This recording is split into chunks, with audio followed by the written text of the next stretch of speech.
정책 결정 이론 또는 이건 모형인데요.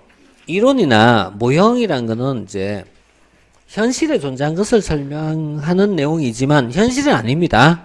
어디까지 이론일 뿐이에요. 그래서 이 정책 결정 이론은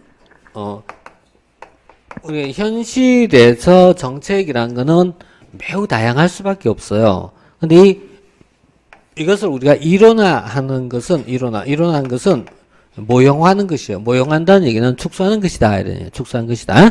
그러니까 현실의 정책이란 거는 아주 다양성과 복잡성을 지니고 있는데 이렇게 다양한 정책의 현실을 우리는 이론화하면서 축소한 것이다. 축소한 것이다. 단순화시킨 것이다.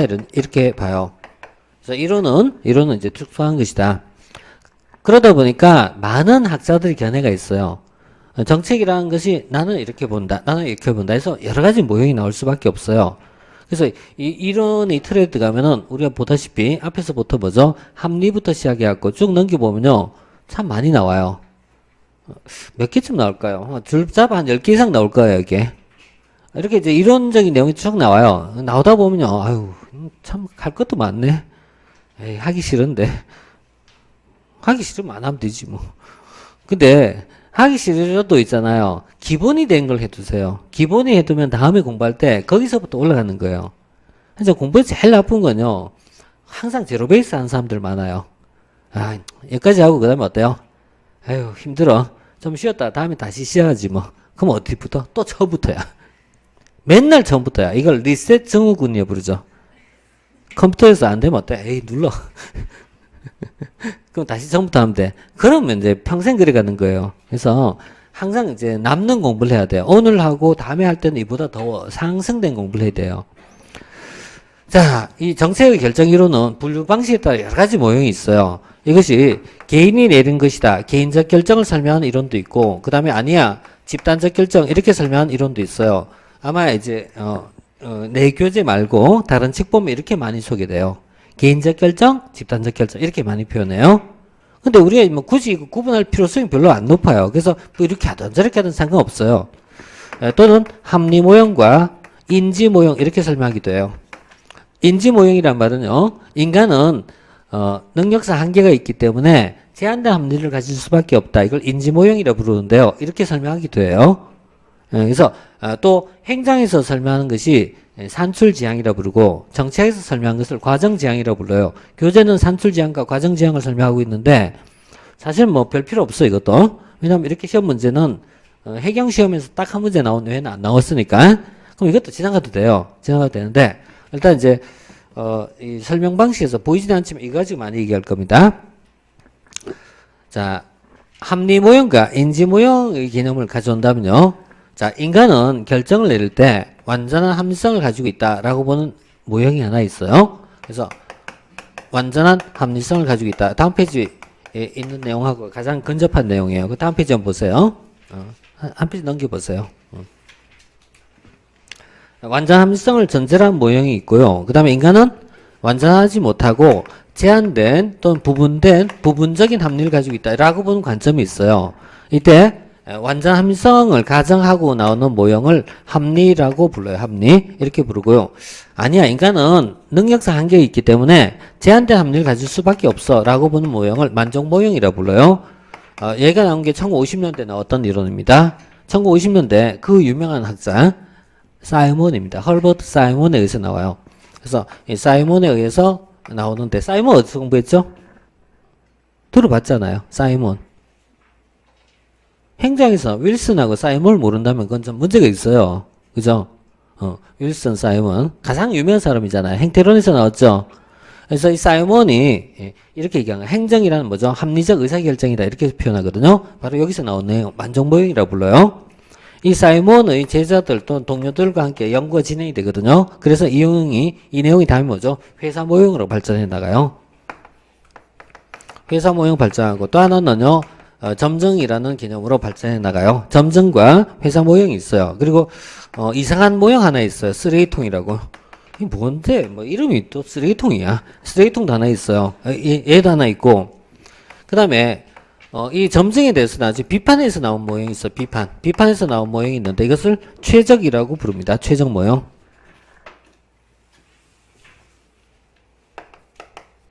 그 다음에 회사 모형 계열에서요, 좀 더 이제 이걸 업그레이드 개념으로 좀 이해한다면은 사이버네틱스라고 있어요. 사이버네틱스. 그 다음에 쓰레기통 모형과 역시 관련성을 가지면서 발전해 나간 것 중에 하나가 킹덤은 흐름창이라고 불러. 흐름창. 근데 이런 내용들은 대부분 다 격가지예요. 격가지. 격가지니까 뭐 내용 정리하다 잘 모를 것 같으면 그냥 뭐 통과해도 돼요. 통과해도 돼요. 뭐 나중에 공부해도 돼요. 이거는. 하지만은 앞에 있는 이 내용은 이제 기본 개념이니까 잡아줘야 돼요. 그리고 이제 종합적으로 혼합해 응용하는 형태가 있어요. 그렇게 나온 것이 회사 모형 이 혼합 모형이라는 게 하나 있어요. 있고 그 다음에 또 하나가 이 유명한 이론인데 앨리슨 모형이라고 있어요. 앨리스 모형. 앨리스 모형 정치학에서 나왔던 내용인데요. 또 이 내용도 많이 알려져 갖고 시험에 많이 등장해요. 여기서 가장 기본이 합리화 점증입니다. 가장 기본이 합리화 점증이고요. 그 다음에 두 번째로 A급적 성격을 가지고 있는 게 회사 모형이 있어요. 회사 모형. 얘하고 쓰레기통 모형, 앨리스 세 가지가 그 다음에 중요합니다. 그러니까 얘들은 뭐 항상 예비군입니다. 언제든지 동원할 수 있어요.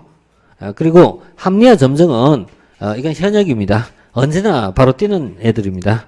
그래서 합리화 점증 먼저 이해하시고 그 전에 이 흐름에 대한 이해를 좀 해주셔야 되니까 이것은 1960년대와 70년대에 나왔던 이론입니다. 이때 나왔던 내용이고 그 전에 합리와 만족부터 이제 봅시다. 합리란 말을 쓰는데요. 크게는 이렇게 두 가지예요. 완전 합리성, 제한된 합리성 이렇게 두 가지입니다. 합리 모형은 이렇게 인간을 결정하는 인간에 대한 전제를 두기를요. 인간은 마치 신과 같이 전지전능하다.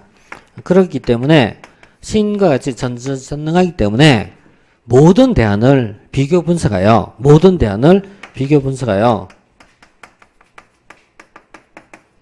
항상 최선의 선택을 내릴 수 있다. 이렇게 가정을 둬요. 최선의 선택을. 모든 대안을 비교 분석하여 최선의 선택을 내릴 것이다. 라고 가정을 둬요. 이렇게 가정을 두고 출발한 내용이 합리 모형이거든요. 그런데 우리가 이제 합리 모형적 관점에 따라서 결정을 내릴 것이라고 믿습니다. 하지만 현실은 그렇지는 못해요.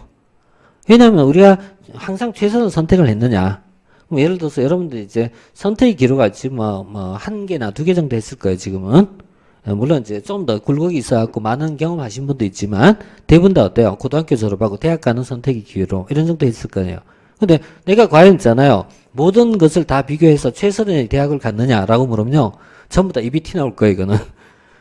내 능력의 한계, 정보의 한계, 뭐 경제적인 이유로, 뭐 기타 이유로 인하여 난 최선을 선택하지 못하고 뭘 했다? 만족 수준에서 결정했다는 얘기예요. 그래서 이것은 인간은 인지 능력에 한계가 있어요. 인지 능력상 한계가 있어요. 내가 모든 걸 판단할 만큼 능력이 없어요. 그렇기 때문에 최선이 아니라 이 정도면 되겠다. 즉 중요한 소수의 대안을 비교하여 만족 수준에서 결정한다. 이렇게 봐요. 만족 수준에서 결정한다. 이렇게 보는 관점이 뭐죠? 이렇게 보는 것이 만족 모형입니다. 이런 만족 모형의 개념이 50년대에 나왔지만 이 만족 모형의 기본 틀을 가지고 점증으로 발전해 나가요. 점증은 만족 모형과 비슷하게 제한된 합리를 가지고 있어요. 하지만 정치적 현실을 얘는 포함시켜요. 여기서. 그래서 얘는 이렇게 쓰면 돼요. 제한된 합리 플러스 정치적 현실이에요. 정치 현실. 이걸 이제 다원주의라고 부를 수 있는데 이 정치 현실을 반영한 모형을 점증이라고 불러요. 그 다음에 만족은 개인의 주관적 만족이에요. 개인의 주관적 만족인데 이것을 개인이 아니라 집단이나 조직이나 기업에 적용했을 때 회사 모형이라고 불러요. 원어 자체가 회사예요. 펌 모델이에요. 펌. 기업을 얘기해요. 기업적 모델이다. 이런 얘기예요. 그 다음에 쓰레기통 모형은 정말 이상한 모형이에요. 얘는. 이게 특수한 집단인데요. 전문가 집단에게 적용되는 내용입니다. 자, 그 다음에 이 모든 것을 종합해서 나온 게 앨리슨입니다. 그래서 모든 걸 종합해. 그래서 앨리슨을 물으면 앞에 있는 내용을 같이 묻는 효과를 가져와요. 그래서 얘를 많이 묻는 이유가 여기 있어요. 그런데 작년도, 그리고 저작년도 있잖아요. 우리 사회의 큰 사건들, 잘 아는 메르스와 세월호 문제가 있어요. 이 파트를 설명할 때는 앨리슨이 굉장히 또 유용해요. 굉장히 유용하기 때문에 앨리슨은 2015년도에는 누구나 예상했던 문제였지만 시험에 나오진 않았어요. 그러니까 아마 2016년도에도 얘는 저 시험에 나올 확률은 있다라고 생각해요. 그래서 이렇게 이제 정책 결정의 모형의 이제 흐름을 잠시 봤어. 요 내용을 이해하고 보면은 나중에 최적을 설명할 때 굉장히 도움이 됩니다. 자, 이 중에 이제 핵심은요, 합리화 점증이라고 얘기했죠. 그래서 합리화 점증을 먼저 선 이해합시다.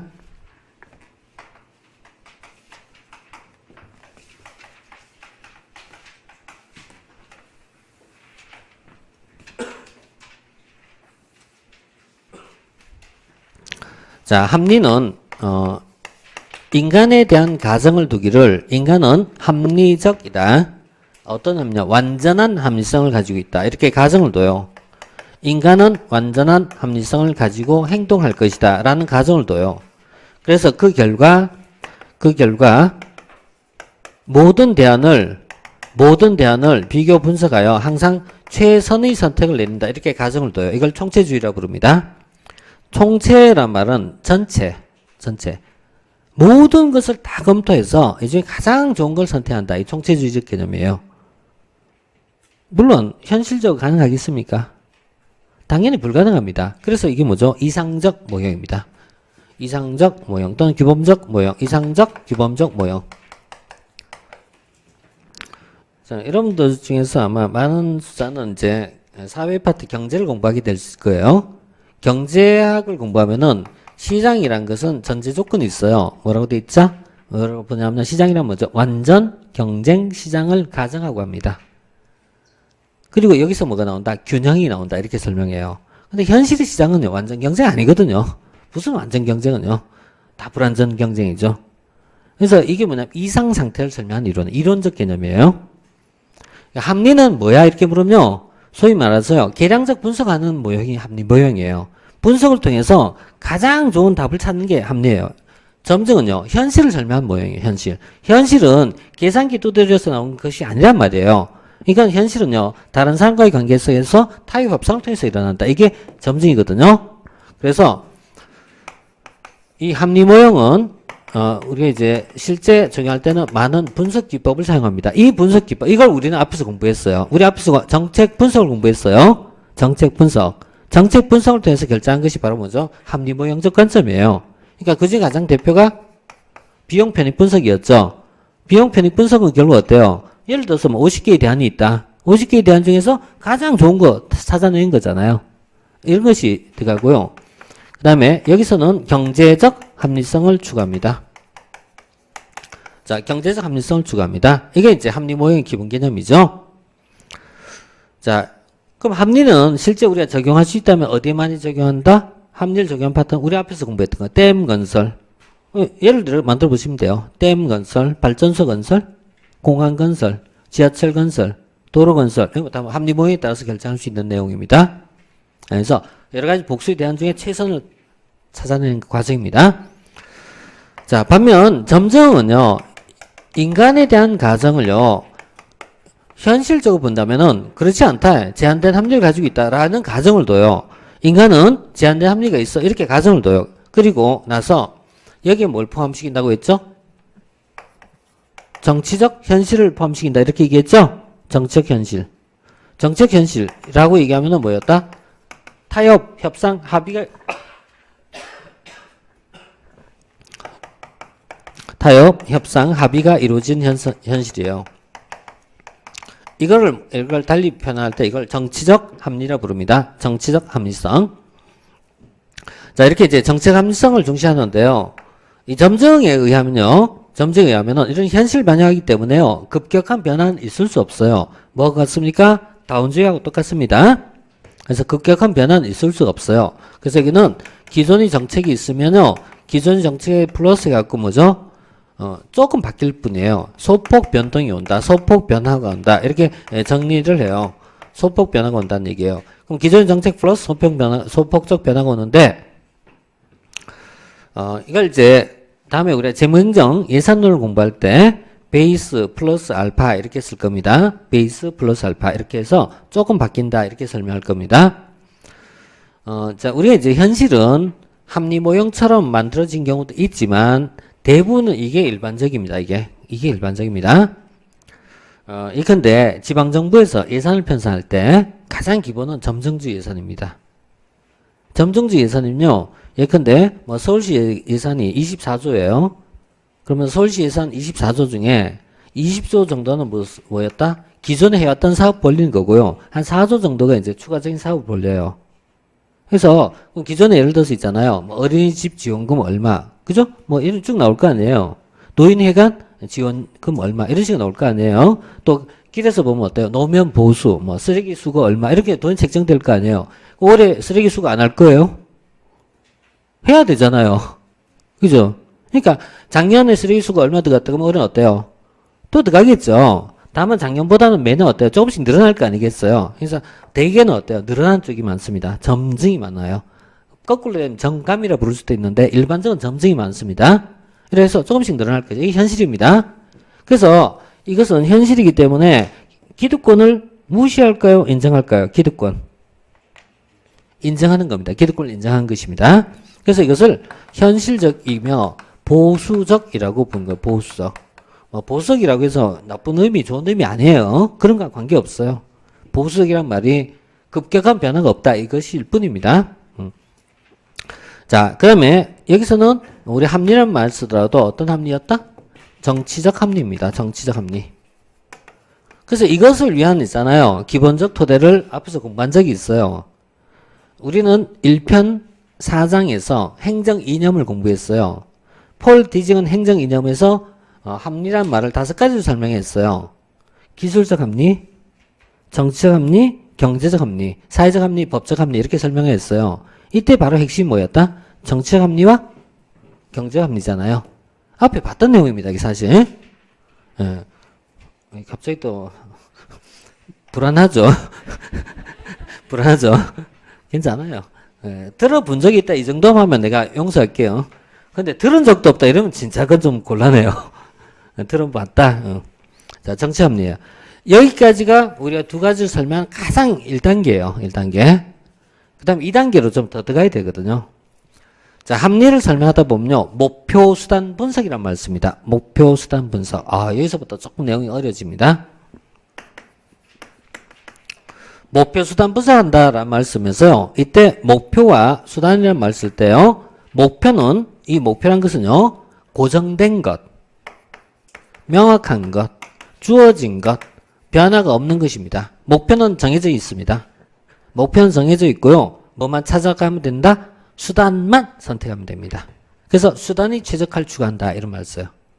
자, 합리모여에 있다는 개념을 한번 쉽게 보세요.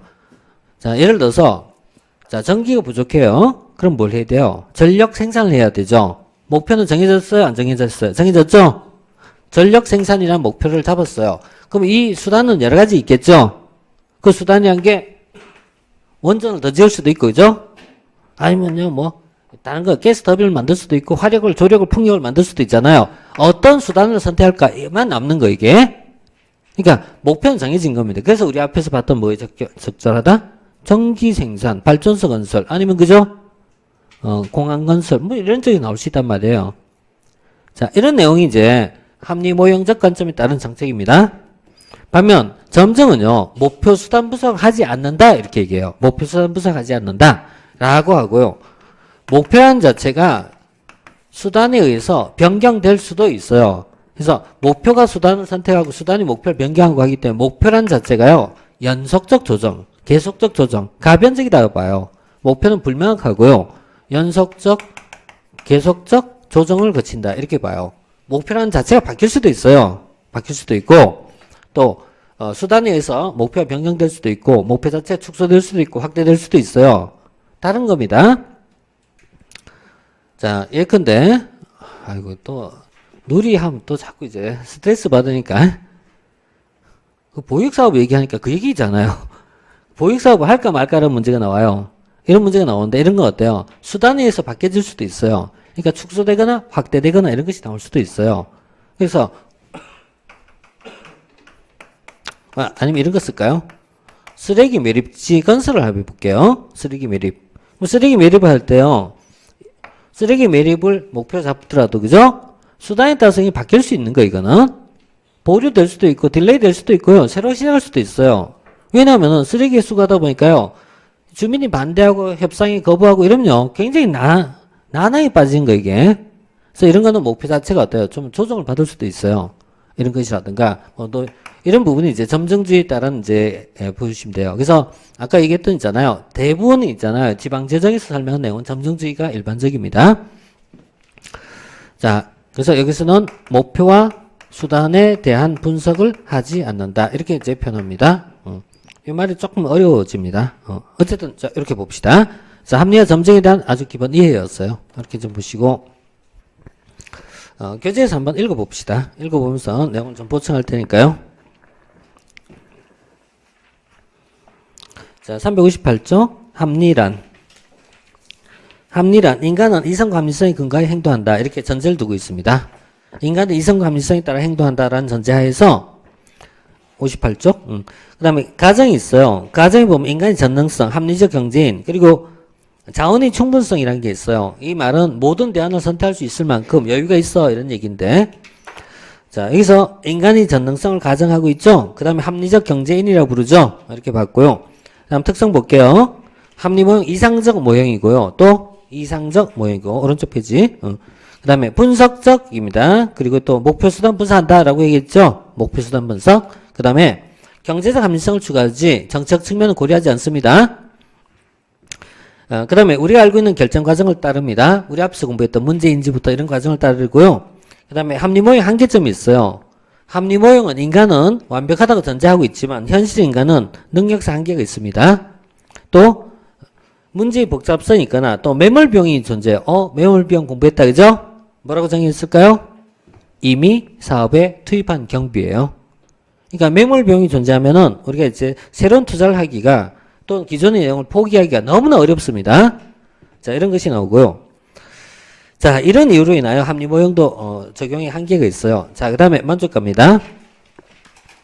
만족은 이 사이먼에 의해서 이제 이루어진 건데 만족 모형은 쭉 내려가면은 인간은 제한된 합리성을 가지고 있다라고 전제를 두고 있어요. 그 다음에 순차적 탐색이란 말을 써요. 순차적 탐색. 총체주의하고 대비되는 말을 순차적이라 불러요. 예를 들어서 오늘 이제 여러분들이 해야 될 과제물이 3개가 있다고 칠게요. 3개의 과제물이 중요한 것, 중간적인 것, 중요하지 않은 것. 그럼 뭐부터 처리해요? 당연히 중요한 것부터 처리하겠죠. 인간은 어떻게 처리한다? 순차적으로 처리한 겁니다. 인간은 순차적 처리해요. 하지만 우리가 이제 합리 모형에 따른 그렇게 안 하고요. 모든 걸 비교해서 최선을 선택할 뿐입니다. 그러니까 만족은 인간을 고려해서 나온 거예요, 이게.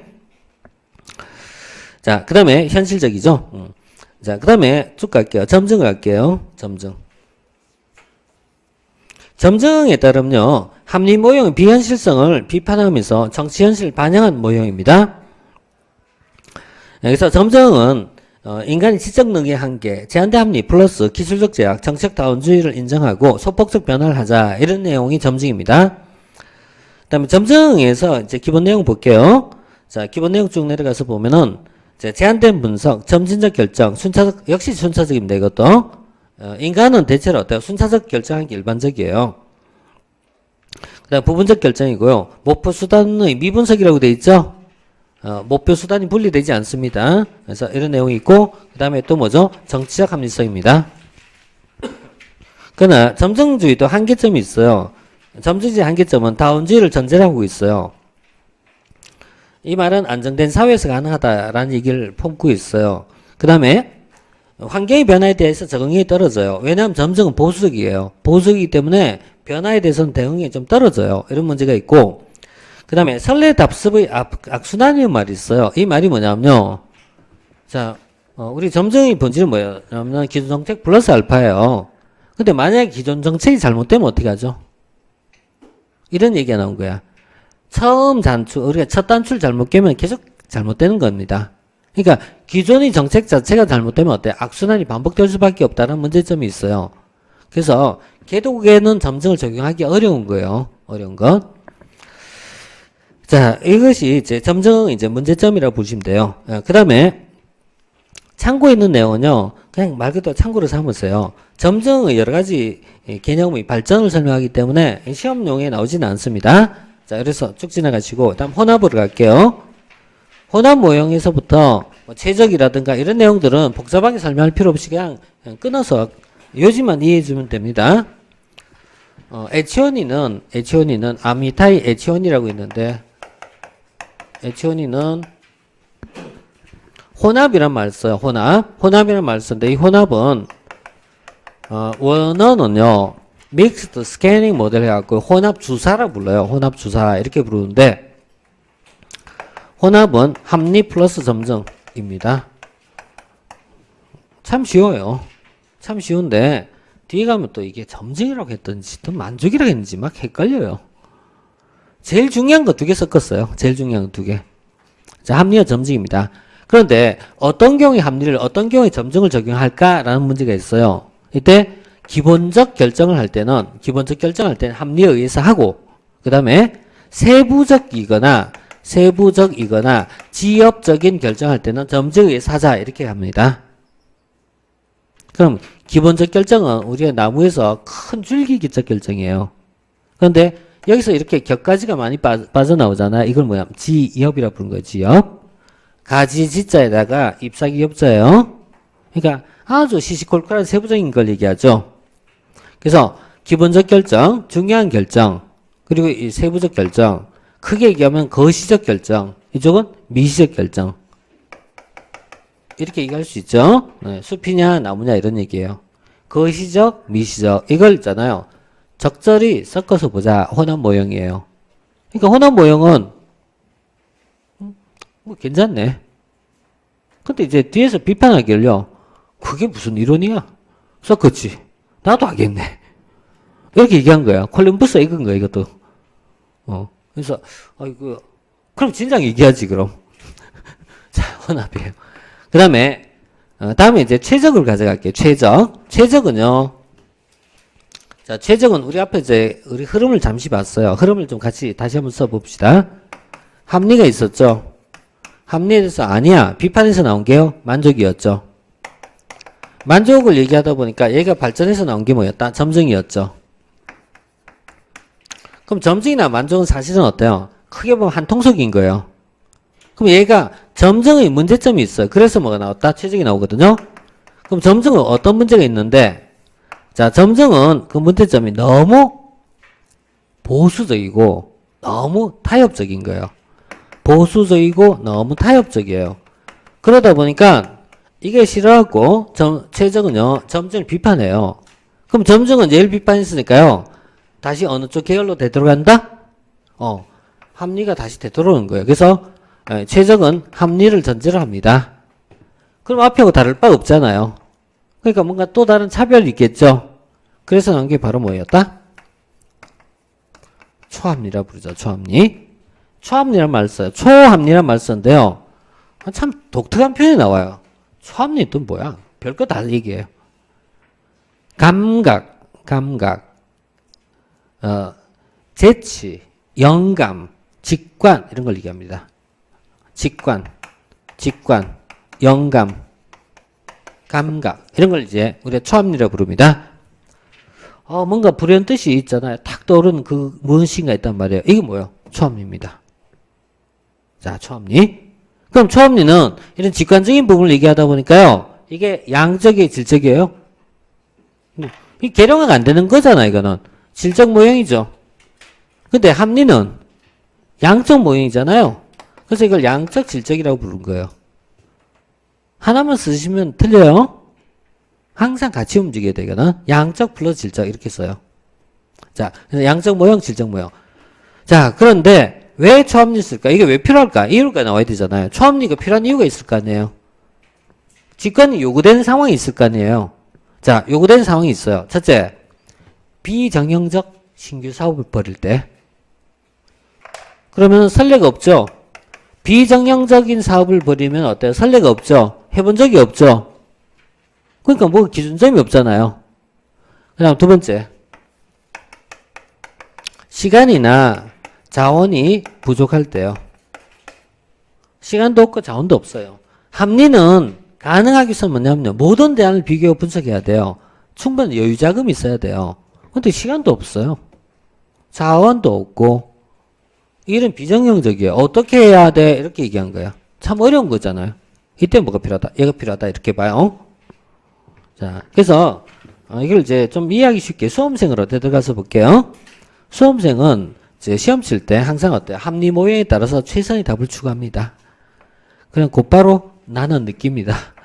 곧바로 느끼기를 내 능력상 한계가 있다는 걸 깨닫게 됩니다. 그래서 만족 수준에서 답을 골라냅니다. 그쵸? 이 정도면 되겠다 답을 고른 거예요. 그런데 문제는 시험이 끝나갈 시간이 다 돼갑니다. 그런데 문제 자체가 보니까 듣보잡인 거야. 이야, 15분 남았는데 20문제 남았습니다. 어떻게 답을 표시해야 되죠? 네. 그때 이렇게 표현하세요. 초합리적으로 판단한다고. 이게 초합리야. 아시겠죠? 네, 그래서 왜? 시간도 없는 거예요. 그죠? 문제는 이런 문제야. 그 방법 없잖아. 괜히 저속한 말 쓰지 마세요. 전문 용어를 구사하세요. 초합리적. 됐죠? 왜 필요한지 이해되시겠죠? 자, 이게 최적입니다. 그렇게 최적을 이렇게 얘기하니까요. 뒤에서 하면 또 비판해요. 아유, 그게 뭐 유토피아지. 참 비판하는 사람도 많아요. 이런 사람도 이제 다시 브레인스토밍의 기법을 좀 다시 공부해야 돼요. 비판하지 말라고. 자, 이게 이제 최종 모형입니다. 자, 이렇게 이제 최종 모형의 개념이 있고요. 그 다음에 드로우를 얘기한 말에는 정책 결정의 과정을 남들과 달리 또 다른 차별화를 시도해요. 그래서 세 가지 과정을 설명해요. 자, 이렇게 나와 있죠. 첫 번째 뭐죠? 메타 팔러시라고 되어 있습니다. 두 번째 정책 결정. 세 번째 뭐죠? 포스트 팔러시 이렇게 표현합니다. 그래서 이 드로우라는 사람은요. 메타 팔러시나 또는 팔러시 메이킹 또는 포스트 팔러시 이렇게 해갖고 정책 결정의 과정을 설명하고 있어요. 뭐 꼭 중요한 건 아니에요. 이것도 중요한 건 아니고 이때 초정책 결정이란 말 써요. 이걸 메타 팔러시라 불러요. 메타란 말로 어떤 사람은 상위 이렇게 번역한 사람도 있고요. 지금처럼 초 이렇게 번역한 사람도 있어요. 메타라는 의미가 상이라는 의미를 갖고 있긴 있는데 보통 초란 말을 많이 써요. 이렇게 이제 설명하고 있고, 그래서 메타 팔러시를 바탕에서 최종 모형 결정 단계라고 했어요. 7개, 심화해 보시면 7개, 3개, 몇 개요? 17개의 과정이 있어요. 아유, 이거 뭐, 여러분 시간이 많으면 한번 봐두세요. 지나치게 많을 때. 그죠? 아시죠? 무슨 말인지? 시간이 지나치게 많을 때 한번 보세요. 그리고 시간이 지나치게 없다면은, 아예 안 보면 되지 뭐. 물론 아직까지 시험 나온 적은 없어요. 되게 어디서 나오죠? 모의고사 나와요. 모의고사는 어떤 문제가 나오죠? 안 나올 문제만 내요. 나도 모의고사 그렇게 많이 냈어요. 왜? 틀리라고. 그래야 돼요. 왜냐면 공부를 한 2, 3년 하는 도사들이 있어. 그래서 여기를 견제하기 위한 용도가 다분히 깔려 있어요. 대단히 바람직하지 못해요. 그렇지만 어쩔 수가 없어. 자, 모의고사 문제예요. 자, 그 다음에 회사 모형 갈게요. 회사 모형은요. 자, 이걸 이제 펌 모델이라 부르는 사람도 있고요. 또는 이것을 코올리션, 연합 모형이라 부르기도 합니다. 펌이란 말이 기업을 얘기하죠. 그러니까 법률 자문 회사를 우리가 로펌이라 부르잖아요. 로펌, 펌, 법률, 로펌 이렇게 표현하는데, 자, 회사 모형은 느슨하게 연결된 조직의 결정이 사용된다. 많은 조직은 단위 사업 부서별로 준독립적 운영이 있다라고 얘기해요. 이렇게 해서 나오는 것인데, 기본 틀은 만족과 회사는 사촌인 거예요. 이거는 얘는 개인이고 얘는 조직이다. 집단이라는 측면에서 사촌이에요. 그래서 기본 틀은 비슷합니다. 다만 이제 약간 다른 측면이 몇 개 있습니다. 자, 이걸 이해하려면은 또 다른 내용을 또 이해해야 돼요. 그래서 일단은 여기서 5가지가 중요한 내용이 나와요. 요 자체를 체크부터 먼저 하세요. 갈등의 준해결이라고 불러요. 준해결.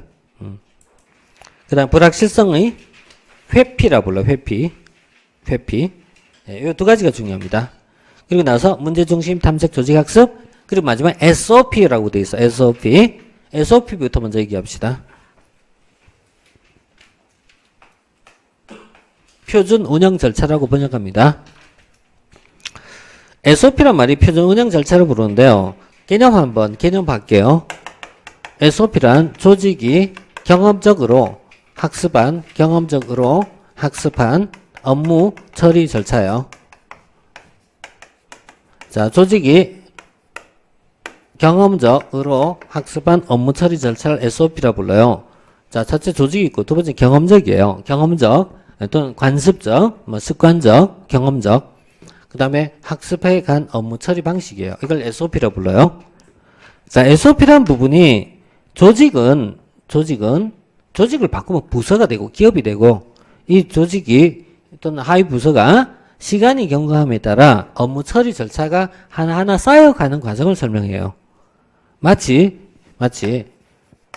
의사가 환자가 올 때마다 이런 유형의 환자에 대해서 A라는 처방을 내리고 또 이런 유형의 환자에 대해서 B라는 처방을 내리면은 이것이 나중에 쌓여가면은 일 처리가 쉬워지듯이 이겁니다.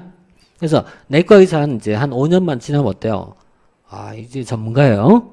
내과 의사 한 20년 되시면 어때요? 문 열고 들어와요. 이미 처방전이 발행이 돼요. 들어볼 것도, 걱정 마. 다 나을 거야. 다 알아요. 다 알아. 왜? 답이 딱 나오거든요. 얼굴 관상이 딱 쓰여져 있어요. 허준 선생님, 부끄러워. 허준 선생님 능가해요. 이게 뭐냐? SOP예요. 모든 부서는 뭐가 있죠? 일 처리하는 부분이 쌓여가겠죠. 이걸 SOP가 형성된다. 이렇게 표돼요. 그럼 자연스럽게 뭘로 이어지죠? 위로 올라가면은 조직의 학습. 그죠?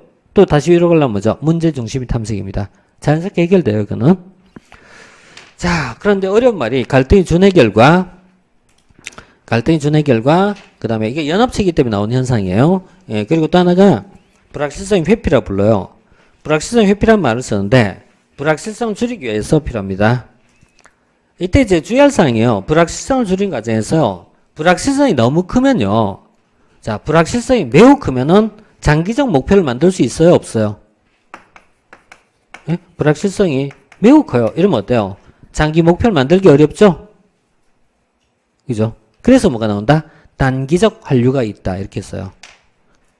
자, 단기적 한류. 다시 가면 장기 목표를 만든다, 단기 목표를 만든다? 단기적 목표를 만든다는 얘기예요. 그래서 불확실성이 크기 때문에 불확실성 회피하는 과정에서 단기적 목표 하에 단기적 한류가 있게 됩니다. 그리고 또 하나 주의할 사항은요. 장기계약이란 말 써요. 장기계약이란 말과 장기 목표와는 관련이 없어요. 우리가 불확실성 줄이기 위한 과정 중에서 하나가 뭐 있다? 계약을 체결한 겁니다. 계약을 체결하면 불확실성을 줄일 수 있다라는 얘기예요.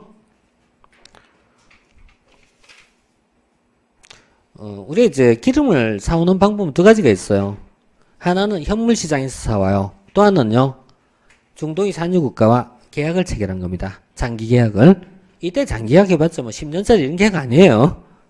뭐 3개월, 6개월 이런 식으로 장기 계약을 체결합니다. 그래서 이렇게 해서 석유를 공급해와요. 이게 뭐죠? 서로 불확실성 줄인 방식입니다. 자, 이렇게 보고요. 그 다음 사이버네틱스가 있어요. 이거는 꼭 안 해도 상관없어요. 그러니까 등급은 좀 떨어져요. 내용은 좀 심하고요. 그래서 정리하기가 조금 어려울 수 있는데 합리모형과 가장 대비되는 개념이에요. 가장 반대쪽에 위치합니다. 그래서 정적 관습적 모형이다라고 되어 있는데요. 자, 일단 다음 페이지 볼까요? 분석적 패러다임과 사이버네틱스 패러다임이 있어요. 그래서 가볍게 들으세요. 가볍게. 분석적 패러다임은요. 표 가장 아래쪽에 뭐라고 되어 있다? 합리 모형과 같다. 이렇게 되어 있어요. 그 다음 사이버네틱스는 뭐하고 비슷하다? 회사 모형과 비슷하다. 이렇게 설명하고 있어요. 그래서 두 가지를 비교하는 내용인데 370쪽 표 말한 거예요. 이렇게 보고 있는데 여기 보면은 결국 또 얘기하네요. 자, 분석적 패러다임은 사이버네틱 패러다임하고 차이점을 설명할 때 얘는 합리 모형과 같은 의미를 가진다. 이렇게 얘기했어요.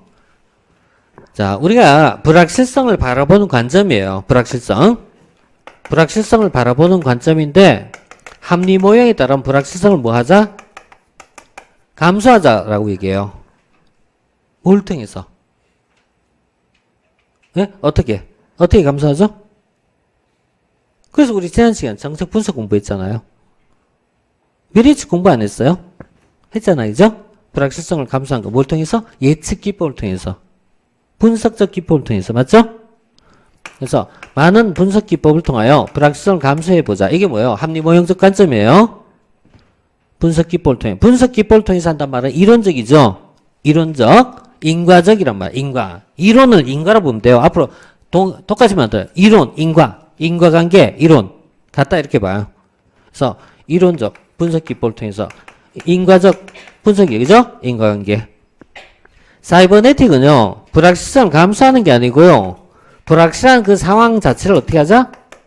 피하는 거예요. 회피하는 거. 다르죠? 불확실성을 회피하는 거. 어떻게? 경험적으로. 경험적 학습이에요, 이게. 경험적 학습을 통해서. 그래서 분석하는 방법이 전혀 다른 쪽이에요. 전혀 다른 쪽이야. 내가 있잖아요. 예를 들어 미지의 세계를 가려고 해. 내가 처음 가는 길을 가려고 그래. 그럼 이때 분석적 패러다임에 따라서 간다면 이럴 거예요. 내비게이션 2개 달고, 그죠? 그것도 부족해갖고, 또 핸드폰에 있는 거 또 꺼내갖고, 가는 방법이 분석적 개념이에요. 불확실성 줄여가는 거고, 이쪽은요, 과거에 내가 갔던 많은 경험을 살리는 거예요.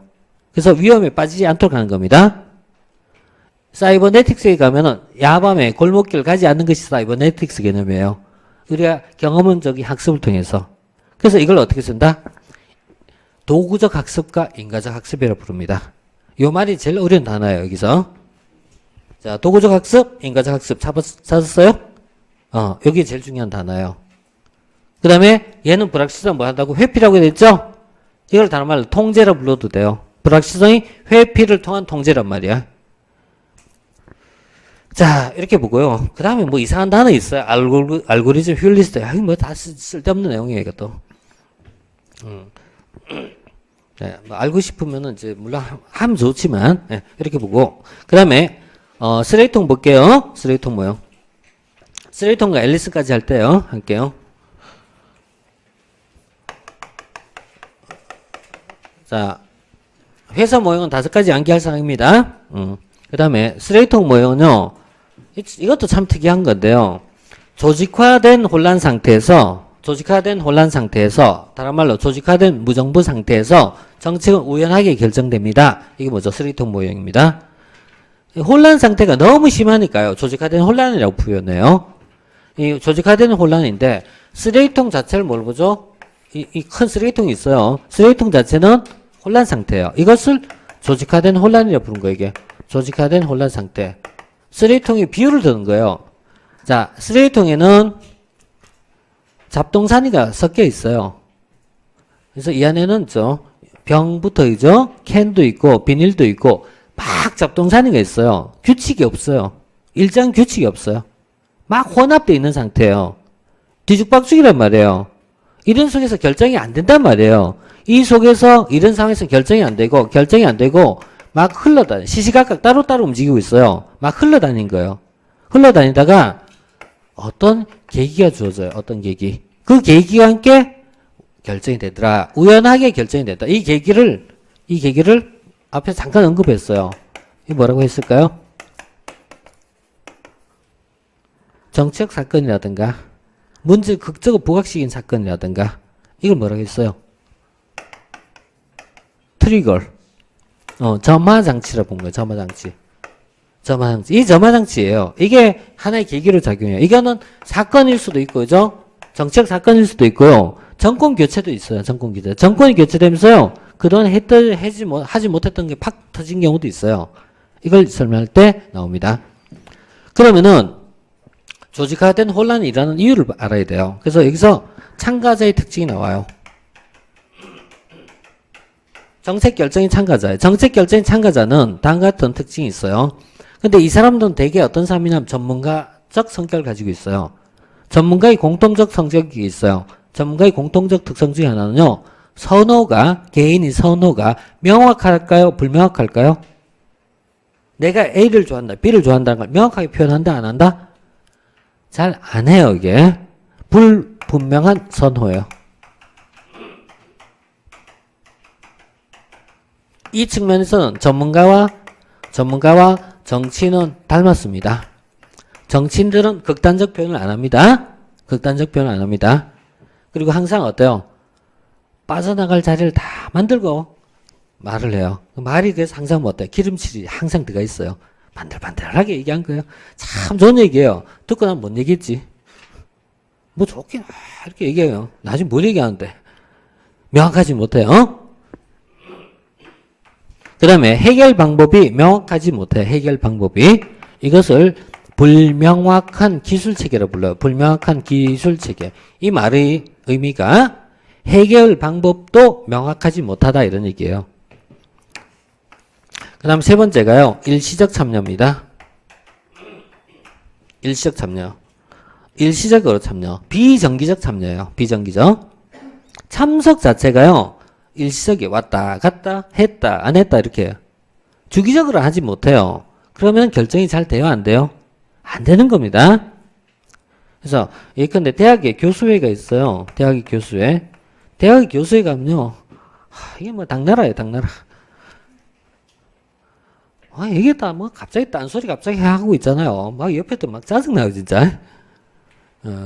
회의 빨리 끝내면 좋겠는데 갑자기 뭐 얘기하고 있죠. 또 잘 나가지도 않아요. 나도 잘 가지도 않아요. 그랬다 욕 엄청 해 먹어요. 안 오면 안 온다고 욕하고 있지. 가면 가도 뾰족한 수도 없는데 있지. 그럼 어려운 얘기만 골라면서 하고 있어요. 학과 발전 방안에 대해서 논의해라. 답답합니다. 자, 이런 형태요. 이런 형태에서 정책이 잘 안 결정이 안 돼요. 그래서 막 흘러다닌 거예요. 그 흘러다니는 흐름이 네 가지로 설명해요. 여기는 요 세 개 하고요. 네 가지를 암기하셔야 돼요. 하기 싫어도 해야 돼요. 오늘 안 하면 다음에 해도 돼요. 하지만 해야 돼요. 지금은 틀을 암기하시고, 틀을. 그리고 다음에는 내용을 암기하세요. 문제가 있어요. 그러면 해결책도 있을 겁니다. 문제가 있으면 되게 해결책도 있는 거예요. 그리고 참가자가 있어요. 참가자가 있으면 되게 이 사람은 선택의 기회가 와요. 그런데 얘가 뭉치지 못하고 흩어서 따라가는 거 이게. 그래서 문제와 해결책, 참가자 선택 기회가 각각 흘러다니는 거예요. 따로따로. 그러다가 어떤 계기와 함께 딱 모이는 겁니다. 이렇게 해서 결정이 낸다. 이게 쓰레기통 모형입니다. 그래서 지난번에 이제 썼던 뭐 세월호 특별법이라든가 이런 것은 결국 쓰레기통 모형을 가지고 설명할 수밖에 없어요. 이런 거. 그리고 이제 과거에 그 유명했던 도가니 사건. 공지영 작가 도가니 이런 것들 이런 거 다 이거 가지고 설명하면은 또 그럴듯해요. 이런 내용이 이제 쓰레기통 모형이다. 이렇게 보시면 돼요. 자, 이렇게 이제 보시고요. 자, 그 다음에 앨리슨 얘기할게요. 마지막. 앨리슨은 1960년대 굉장히 큰 사건이 있어요. 1962년 쿠바 미사일 사건이라고 있어요. 쿠바 미사일 사건이 있는데요. 이것을 가지고 1970년대 이론으로 이제 정립하게 됩니다. 그래서 한 10년 지난 뒤에 이론화됐는데요. 1960년대는 어떤 시점이냐면 미소 간에 가장 긴장이 높았던 시점이에요. 둘이서 한판 붙기 직전의 상태였어요. 이 직전의 상태에서 나온 이론입니다. 그래서 이 미국이 아시다시피 이제 이런 나라 있잖아요. 있고 요 밑에 뭐요? 쿠바 있어요. 쿠바 있고 쿠바에 이 당시는 카스트로 지금도 카스트로 참 오래 사셔요 이분도 카스트로. 근데 카스트로가 뭐 이제 우리는 이제 미국은 싫어해요. 그죠? 미국은 싫어해요. 그렇지만 카스트로는 쿠바는 또 영웅인 거 이게. 뭐 생각이 차이죠. 그죠? 차이인데. 자, 이 당시에 쿠바에 미사일 기지를 설치를 해요. 누가?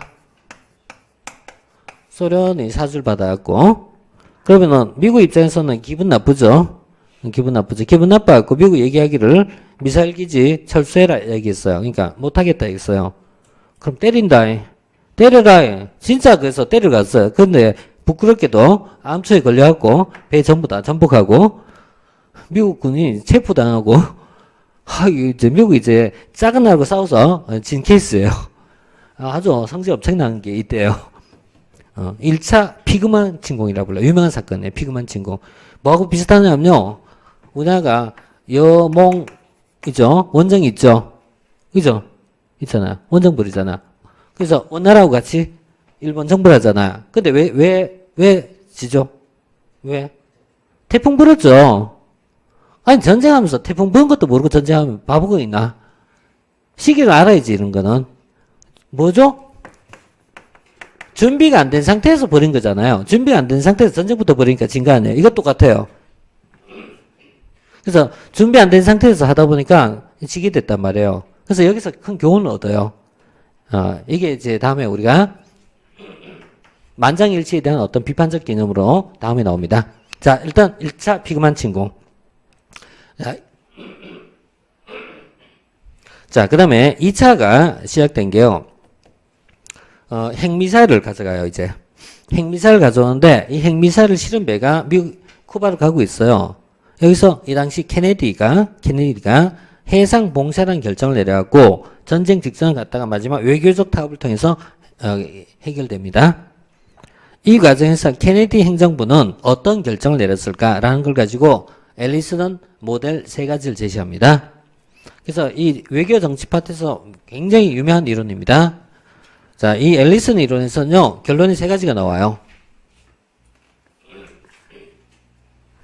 모델 1, 합리적 행위자 모형. 모델 2, 조직과정 모형. 모델 3, 관료 정치 모형. 이렇게 3가지로 표현합니다. 이 3가지로 표현하는데요. 자, 이 중에서 첫 번째 모델 1은요, 합리 모형과 똑같습니다. 두 번째, 모델 2는 합리는 원래 개인적 모형이에요. 이걸 집단으로 가져오면은 앨리스 원이 돼요. 그 다음 두 번째는요, 만족 모형과 회사 모형과 비슷해요. 회사 모형은 집단 모형이지만 이것도 앨리슨 2가 비슷해요. 세 번째요, 없어요. 세 번째가 여기서 가장 독특한 건데요.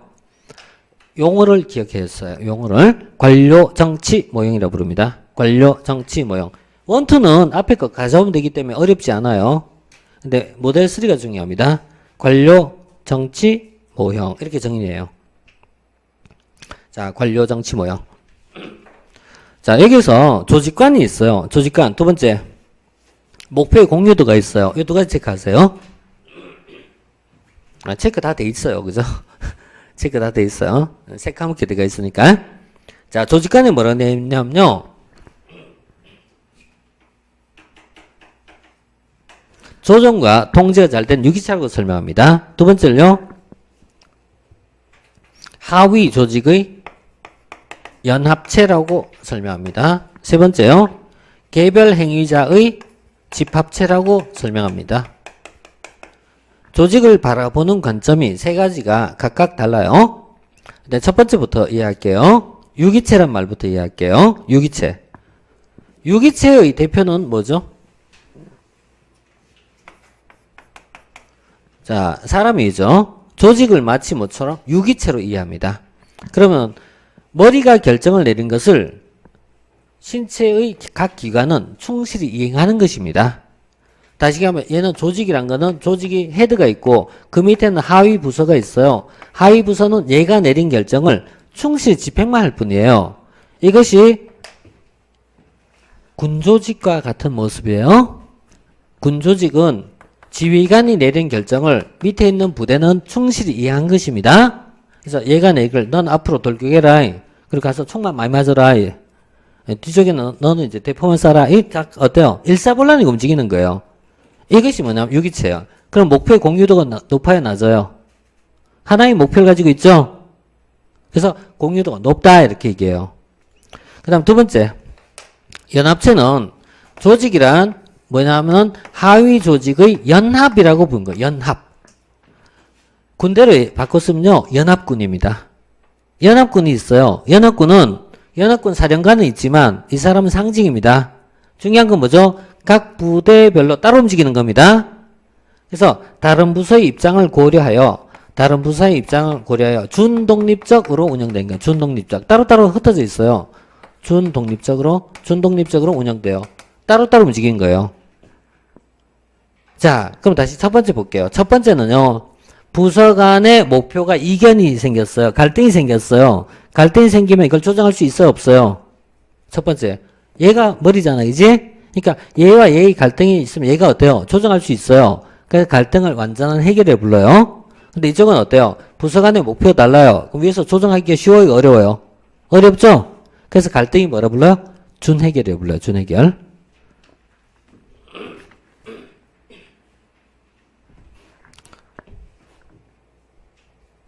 자, 이쪽이 환경부가 있어요. 이쪽은요, 국토부가 있어요. 국토부의 목표는 개발이라고 보고 환경부의 목표는 보존이라고 볼게요. 그럼 부서 간에 어때요? 엇박자가 생기는 거예요. 그렇게 해서 부서 간의 정책이 달라진 이유를 설명합니다. 현실은 모델 1과 모델 2 중에 어느 게 많을까요? 이게 일반적입니다. 행정부서 간에 목표가 다르기 때문에요. 서로 간에 갈등이 일어나요. 그러나 그건 어쩔 수 없어요. 그건 자연스러운 겁니다. 자연스러운 현상입니다. 이런 것이 나올 수 있다라고 봐요. 극단적 이런 비유를 들어요. 농림부가 있어요. 농림부는 농민을 보호하고요. 이거는 이제 복지부가 있어요. 보건복지부가 있어요. 보건복지부에서는 금년 사업을 벌려요. 그런데 농림부에서는 뭐 한다? 담배 농가에 대한 보조금 지원을 하고 있어요. 왜 이런 현상이 나올 수 있다? 목표가 다르기 때문입니다. 그리고 이건 지극히 맞는 내용입니다. 하나의 목표가 나올 수 없어요, 이런 거는. 현실이로는 이게 강해요. 강해요. 외교 정책은 다르죠? 외교 정책 이게 맞겠지, 그죠? 외교는 이게 맞지만 방금 얘기했던 복지부 업무라면 이쪽이 맞겠죠? 왜 이렇게 나올 수 있단 말이에요? 자, 이걸 설명한 게 앨리슨 2예요. 좀 약간 이제 고급적 이론은 좀 들어왔습니다. 그리고 관료정치 모형은요, 이거 전혀 달라요. 관료정치 모형은 조직에서 최상위층과 관련돼요. 최상위층과 관련되는데, 이때는 고위 관료예요. 고위 관료의 정치적 게임에 따라 흥정 협상이 있다. 이렇게 보는 입장을요, 관료정치 모형이라고 불러요. 참 어렵다, 이건, 그죠? 고위 관료들 간의 정치적 게임에 의해서 결정된다. 이렇게 보는 관점이에요. 자, 이렇게 해갖고요, 관료정치 모형 세 가지가 있습니다. 자, 마지막으로 다음에 집단사고 얘기하고 마무리할게요. 제네시스라는 사람이 얘기했던 집단사고가 있어요. 이건 어디서 나왔냐면 여기에요, 이거. 자, 다시 볼게요. 이거. 집단사고가 이거야.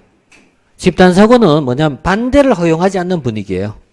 만장일치 선호를 집단사고로 불러요. 집단사고에 빠지면요, 사람은 어때요? 반대 의견을 낼 수가 없어요. 반대 의견을 낼 수가 없어요. 이 당시에 뭐가 나왔다? 피그만 공격해라. 아무도 반대를 안 한 거야. 아무도 반대를 안 한 거야. 그러다 보니까 무조건 졸속으로 나온 거야. 자, 똑같은 게 뭐야? 인조 때야, 인조 때. 청나라 침략하잖아. 침략하니까 인조 때 어떻게 해요? 척합판, 주합판이 나오잖아. 인조 어때요? 싸워라! 뭘 싸워? 준비도 안 되는데. 그래서 도망가다가 남한산성에 막 들어가잖아. 이 우리나라 제일 바보 같은 데 아니야, 그지? 남한산성에 가로막혀 있잖아. 그리고 한쪽은 어때요? 강원도 가다가 그것도 먼저 잡히잖아. 그래서 여기서 40일 동안 쫄쫄 굶다가 한국 가잖아. 왜 나오죠? 청나라 전쟁을 해라 할 때 반대한 사람이 없단 말이야. 반대하면 어때요? 매국노로 몰아가니까. 그래서 사람들은 어때요? 만장일치 선호한 거야. 만장일치를 선호하고요. 그 다음에 반대를 허용하지 않는 거예요. 반대를 허용하지 않는 거예요. 그리고 자기 집단에 대한 과시예요. 자기 집단에 대한 과시예요. 자기 집단에 대해서 어떤 정당성을 가져온 거예요. 정당성. 이런 것이 집단사고예요. 집단사고에 빠지면요, 사람들이 어때요? 합리적 결정이 하나도 안 되는 거예요. 합리적으로 안 되는 거예요. 관동군 부대 중에 하나가 유명한 부대가 있어요. 731 부대라는 부대가 있어요. 마루타라는 이 소설이 나왔어요. 생체 실험한 부서예요. 얘들 생체 실험하고도 어떤 느낌을 가졌죠? 그냥 웃고 있는 거예요, 이게. 나무 옆에서 죽어가고 있는데. 이게 사람이 어때요? 인간의 이성을 마비시킨 거예요, 이게. 예. 그래서 옛날 김근태 씨 고문했던 그 경감도 똑같은 거예요. 집단서거에 빠져 있는 거야. 그러니까 내가 하는 일이 정당하다고 보는 거예요, 이게. 그래서 도덕성이 사라진 거예요, 이게. 이런 집단서거에 빠지니까 어떻게 된다? 합리적 결정이 못 내려져요. 그 결과 어때요? 전쟁도 지게 되더라, 이런 얘기예요. 이걸 이제 집단사고, 이런 걸 이제 얘기합니다. 우리는 과거에 조직 문화가 집단서가 참 많았어요. 그 중에 하나가 뭐냐면요. 회식이에요. 회식이 하면 이렇게. 가자! 어디? 갈 때까지 가는 거야. 고! 반대하면 어때요? 조직에서 완전히 이제 낙인 찍히는 거야. 그래서 끝까지 가자! 달려라! 2차, 3차 마구 달려라! 공부로 달립시다. 공부로 집단사고를 만듭시다. 공부 집단사고를 만들어갖고 달려봅시다. 네, 오늘 하다가 조금 많이 오버했습니다. 네, 오버했습니다. 네.